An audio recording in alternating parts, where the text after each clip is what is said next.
श्रोते हो नमस्कार. श्रोतिकेच्या आजच्या या कार्यक्रमामध्ये सर्व श्रोतांचं सहर्ष स्वागत. श्रोते हो, कौटुंबिक श्रुतिके अंतर्गत आज आपण शादी का लट्टू या श्रुतिकेचा भाग 3 ऐकणार आहोत. लेखन आहे उषा पाटील कुर्डुकर यांचं, सहभाग सीमंतिनी कुंडीकर, शीतल निमजे आणि वैशाली वांगीकर यांचा. ऐकूया कौटुंबिक श्रुतिका शादी का लट्टू भाग 3.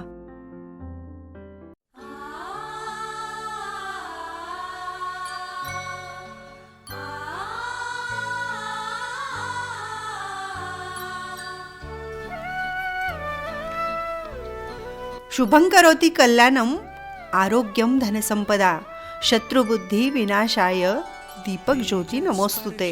दिव्या दिव्या दीपत्कार, कानी कुंडल मोती हार, दिव्याला पाहून नमस्कार. दिवा लावला देवापाशी, उजेड पडला तुळशीपाशी, माझा नमस्कार सर्व देवांपाशी.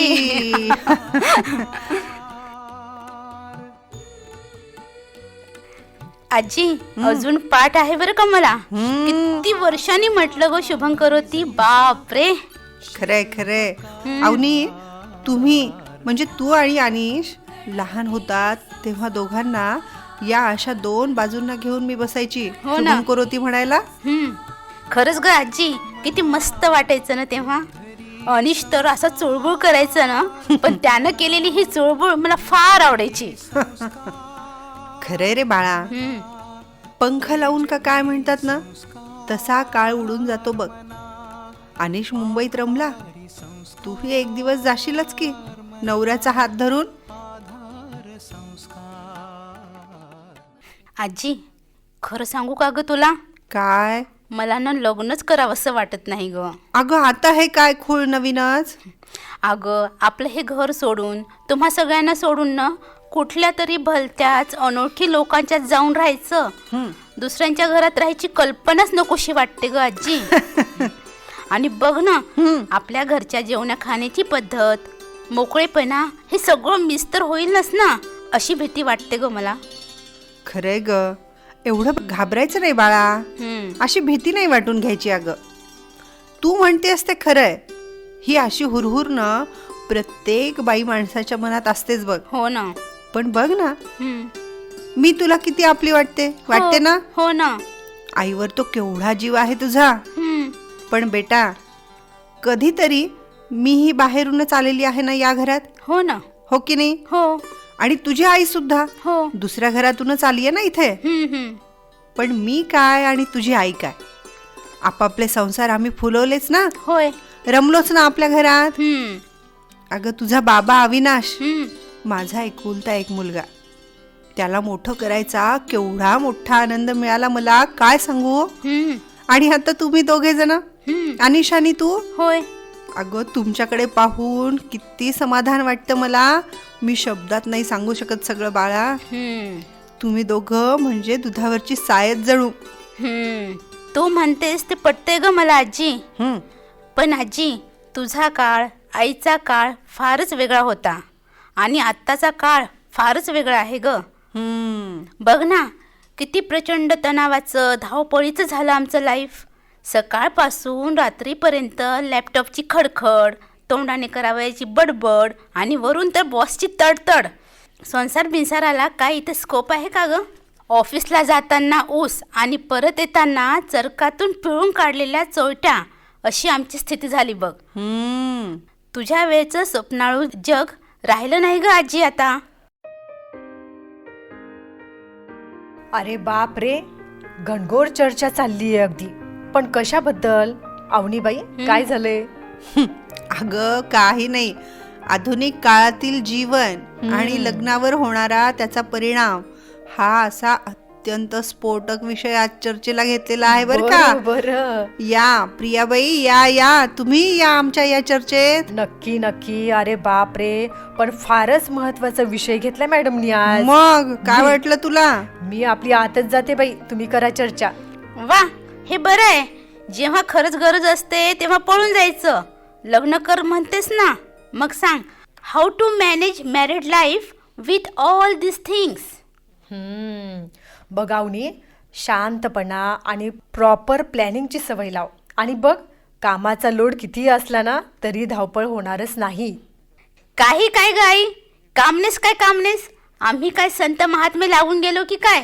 अगं काय अवनी, जगातल्या प्रत्येक माणसाकडे 24 तासच असतात.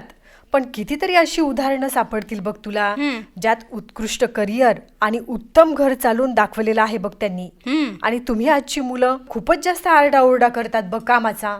मला मान्य आहे की तुम्हाला काम आहे, आमच्यापेक्षा वेगळ्या प्रकारचं काम आहे, पण तुझंच उदाहरण घे ना. जरा आत्मपरीक्षण कर बरं. किती वाजता उठतेस तू आणि किती वाजता झोपतेस? आई तू चक्क इंट्रोगेट करते आहेस मला. अगं माझी म्हणजे तू उलट तपासणीच करत आहेस. आज काही खरं नाही हा तुझं अवनी. हम्म. तुझी आई जेव्हा फार शांत आवाजात बोलते ना तेव्हा काही खरं नसतं बरं का समोरच्याचं. स्वानुभवानी सांगतेय. काही पण आई, पण अवनी सांग बरं, सांग ना किती वाजता झोपतेस आणि किती वाजता उठतेस? हे बघ, रात्री 1-1:30 वाजता, कधी कधी 2-2:30ला झोपते आणि सकाळी 9-9:15ला उठते. ओके. आणि उठल्यावर काय करतेस? म्हणजे घरातलं काय? घरातलं काहीच नाही. माझं आवरते आणि ऑफिसला जाते. बघ तर मग येतेस किती वाजता? आई काय हे? आता सांग. 6-6:15 वाजता. बघ, आणि आल्यावर मस्त टाइमपास, मोबाईल, OTT, याव आणि ट्याव. बघ कसं बोललीस आता अवनी. संध्याकाळी 7 वाजल्यापासून ते रात्री 2 वाजेपर्यंत मोजून बघ बरं बाळा, किती तास होतात ते. आणि 24 पैकी 1/3 वेळ हा तर केवळ आणि केवळ टाइमपासवर. आई प्लीज, मग घरी येऊन लगेच काय कामच करू का काय मी? अगं मी तसं कुठे म्हणते बेटा. तूच तर विचार कर, स्वतःचे किती लाड करायचे. मी कंटाळते, मला कामाचा स्ट्रेस आहे, माझी धावपळ होते आणि मला रिलॅक्स होणं मस्ट आहे. आणि ते रिलॅक्स होणं म्हणजे पुन्हा इंटरनेटच, परत लॅपटॉप, परत मोबाईलच. आई लेक्चर बस आई बस.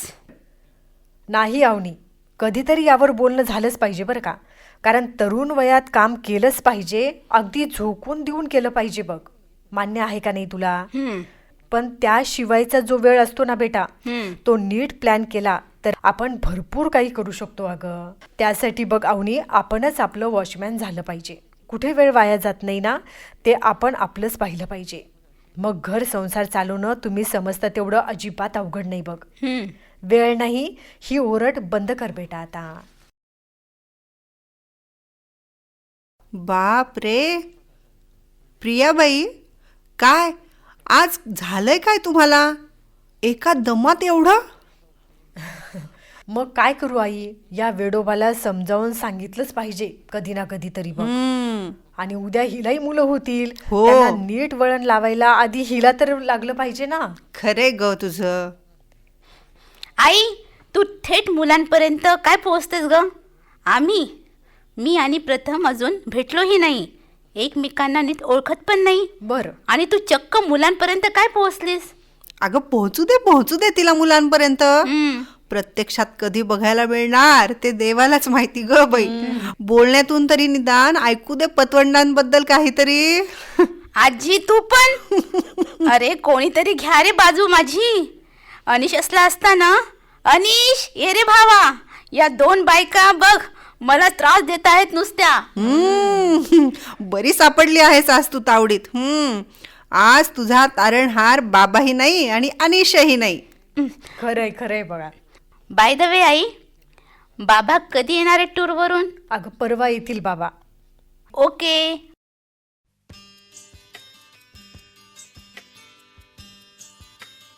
आई मी आणि प्रथमने उद्या भेटायचं ठरवलं आहे. ठीक आहे.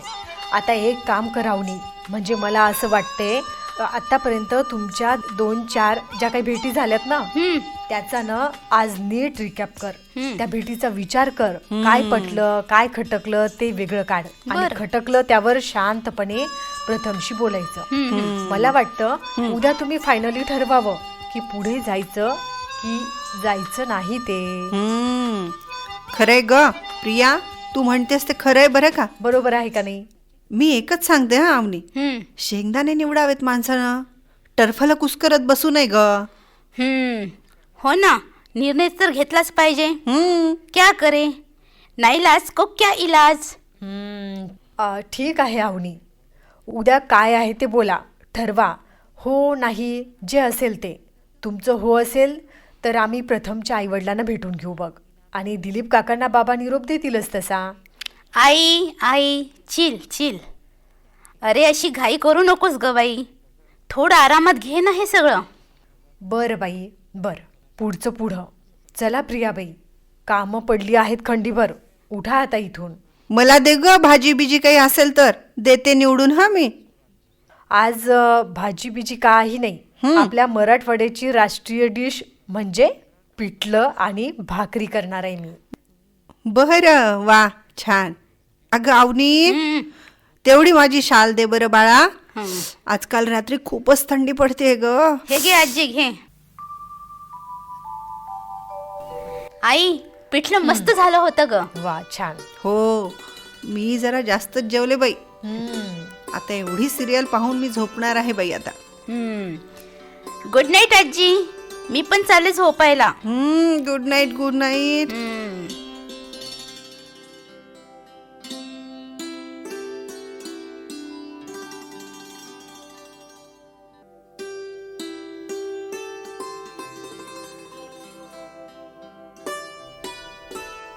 गुड मॉर्निंग आई. गुड मॉर्निंग आवनी बेटा. अरे वा, आज एवढ्या लवकर उठलीस, कशाचा परिणाम झाला हा? माझ्या कालच्या प्रवचनाचा का प्रथमला भेटण्याच्या उत्सुकतेचा? आई अगं पण मग आज तुझ्या ऑफिसचं काय? आई आज मी सीएल टाकली आहे. बरं. प्रथम पुढच्या आठवड्यात जाणार आहे बेंगलोरला. त्यालाही हे काम फायनल करायचं आहे, म्हणून मला आज सुट्टी घ्यावी लागली. बरं केलंस बरं का. एक एक गोष्ट हातावेगळी केलेली बरी असते. पण आई खरं सांगते, मला टेन्शनच आलं ग लग्नाचं. अगं टेन्शन कसलं आलंय?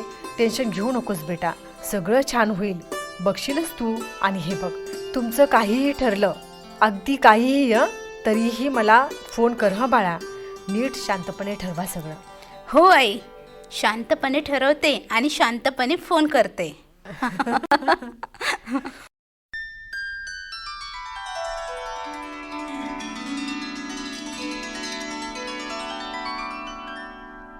Hello hello. अगं आवनी बेटा, अगं काय म्हणतेस? तुमचं यश आहे? अरे वा वा वा, ही आनंदाची बातमी मी लगेच बाबांना कळवते आधी. आणि अनिशला तू फोन कर बरं का बेटा.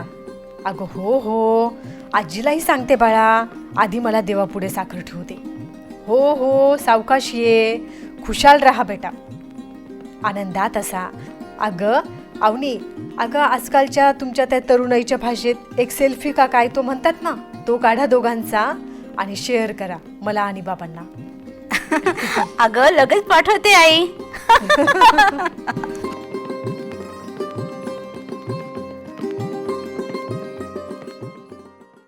श्रोते हो, आत्ताच आपण श्रुतिकेच्या कार्यक्रमाअंतर्गत शादी का लड्डू या कौटुंबिक श्रुतिकेचा भाग 3 ऐकलात.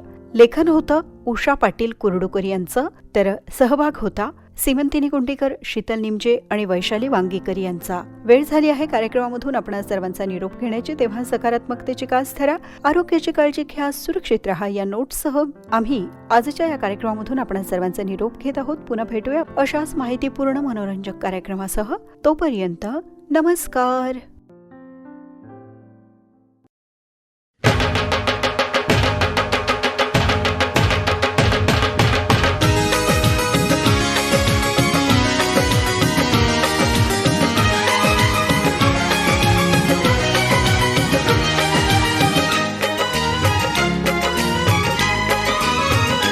हमारी शादी में अभी बाकी है हफ्ते 400 बरस लगे. ये हफ्ते कैसे होंगे पार नहीं कर सकता मैं, और एक दिन भी इंतजार आज ही पहना दे, पहना दे, पहना दे. आज ही पहना दे तेरी गोरी बाहों का हार, पूनम हो जानम हो, पूनम हो जानम हो।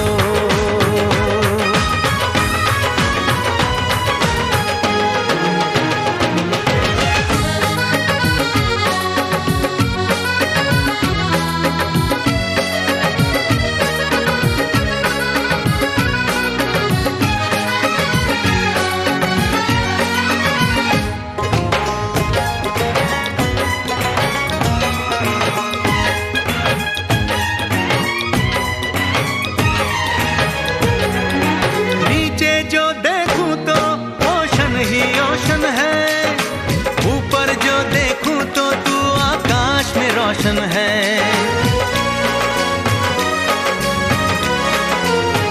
मिलन की जल्दी है,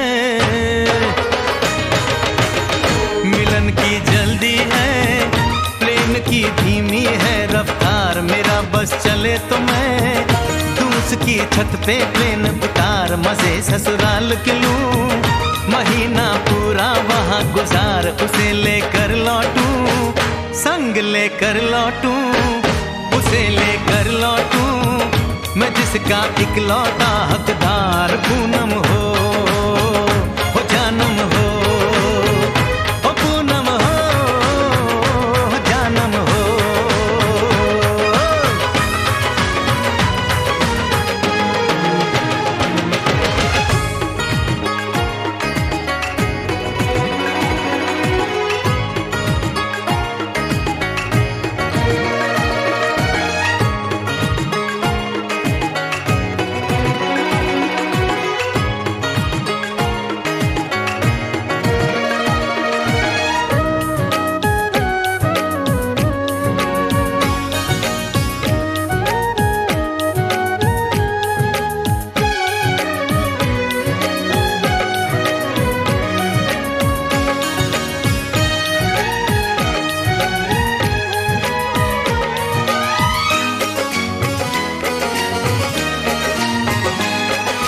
हर परदेस में जाने वाले को है मेरी राय, जहां भी जाए अपना दिलबर संग में ही ले जाए।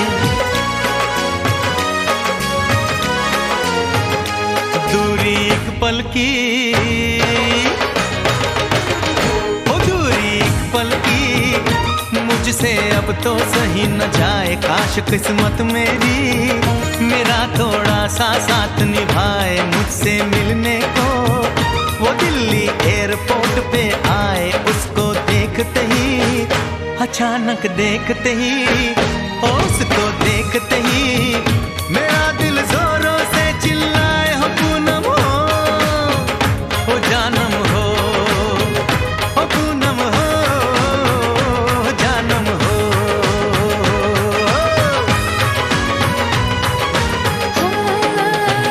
हमारी शादी में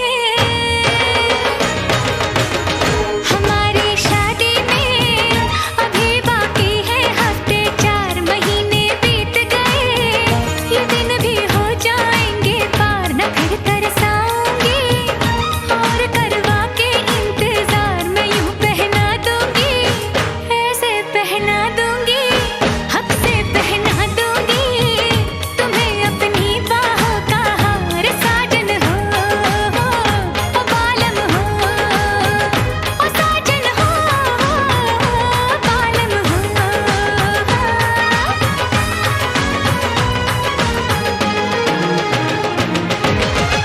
हमारी शादी में अभी बाकी है हफ्ते 4।